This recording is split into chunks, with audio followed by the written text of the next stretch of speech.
안녕하세요. 골드만 삭스입니다. 오늘은 을사보호조약의 그 을사오족 이근택과 권중현에 대해서 알아보겠습니다. 을사보호조약은 1905년에 일본이 강제적으로 대한민국, 그때는 이제 대한제국이죠. 대한제국을 지배를 하면서 대한제국의 외교권을 박탈한 것이 되겠습니다.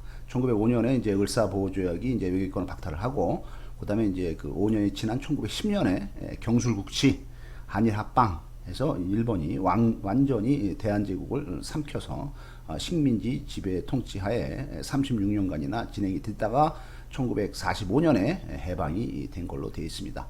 을사오족의 군부 대신 국방부 장관이죠. 이근택은 1865년에 태어나서 1919년까지 54살에 사망을 합니다.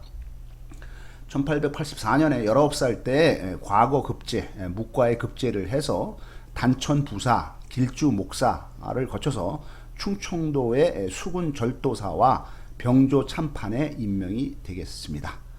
국방부 한 차관이나 뭐 차관보 정도의 높은 벼슬에 오르게 된 거죠. 임원군란 때 충주로 피신을 온 명성 황후에게, 충청도 이제 수군 절도사니까 싱싱한 생선을 바치고 그 명성 황후의 눈에 들어서 벼슬을 하고 승진을 하게 되어 있습니다. 1897년에 32살 때 친위연대 3대대장을 근무를 할 때 어떤 그 음모 사건, 정부 전복 반란 음모 사건에 연관이 되어서 제주도로 귀향을 가게 되었습니다.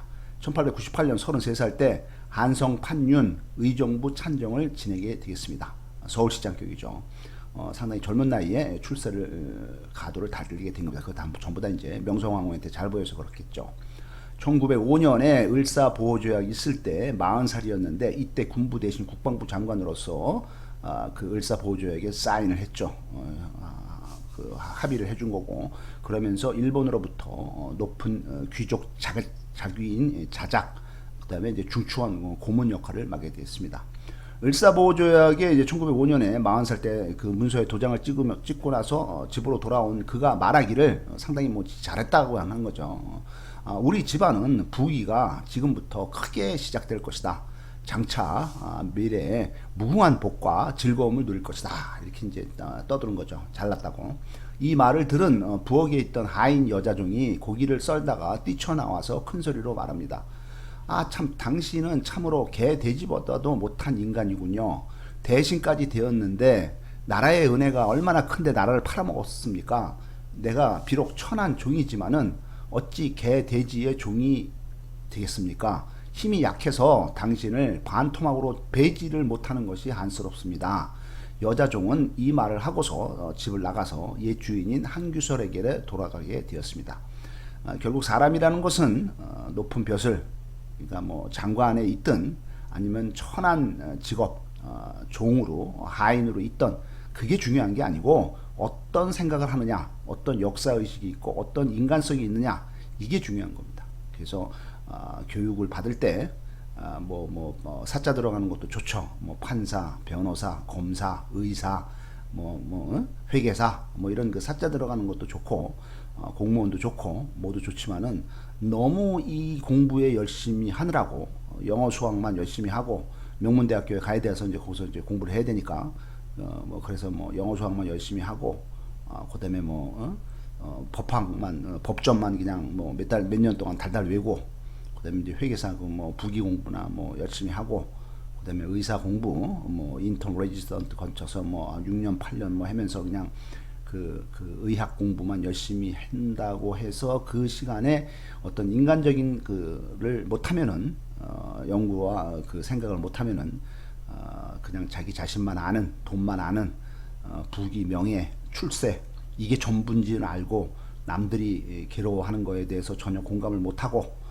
왜 저렇게 살까, 저 바보 아닌가, 돈을 많이 벌어야지 왜 그렇게 못 살까, 이런 생각밖에 못하는 아주 천한 비인간이 되는 것입니다. 이런 사회가, 이런 사람들이 더 나쁜 거죠. 그래서 보다 인간적이고 보다 공감할 수 있고 보다 소통하고 그런 좋은 사람들이 많은 세상이 돼야 되고, 올바른 생각을 갖고 있어야 되는데 그런 거에 대한 교육이라든가 할 시간도 없고 영어 수학 공부하고 뭐 법학 공부하느라고 그런 것만 하다가 하는데 결국에는 미래 사회는 어차피 창조적인 사회로 변하게 될 것입니다. 그래서 미래 사회가 되면은 쓸데없는 법학 지식, 그다음에 의학 지식, 뭐 이런 것들이 다 필요 없게 되는 거죠.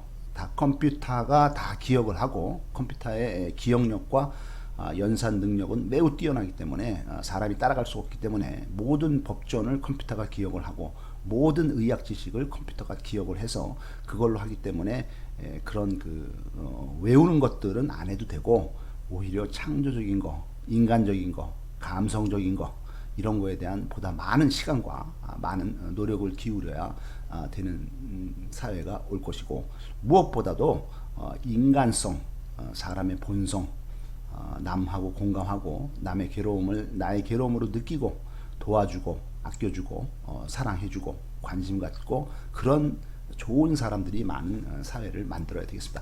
어떻든 을사오족 중에서 또 다른 한 명인 농상공부 대신인 권중현은 1854년부터 1934년까지 80살에 사망을 하게 되었습니다.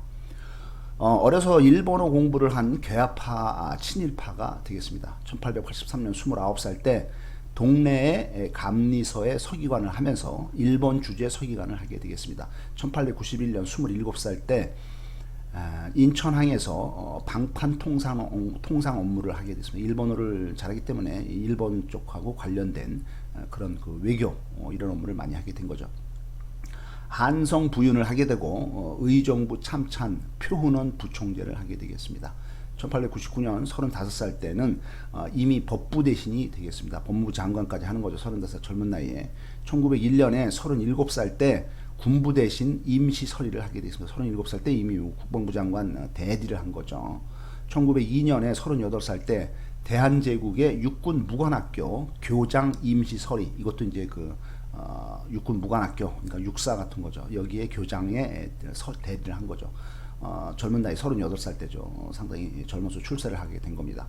1903년에 39살 때는 육군 법원장을 하게 되고 1904년 40살 때는 육군 부장을 하게 되겠습니다. 육군 참모총장 정도의 높은 벼슬이겠죠.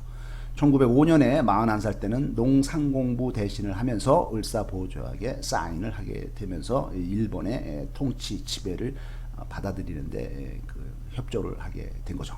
1910년에 한일합방 경술국시 때는 46살이 되었는데 이때 일본으로부터 자작이라는 귀족 칭호를 받고 중추원 고문에 임명이 되면서 일본으로부터 또 돈도 받는 거죠. 은사공채 5만 원이라는 큰 돈을 받아서 개인적으로 착복하게 되는 것으로 되어 있습니다.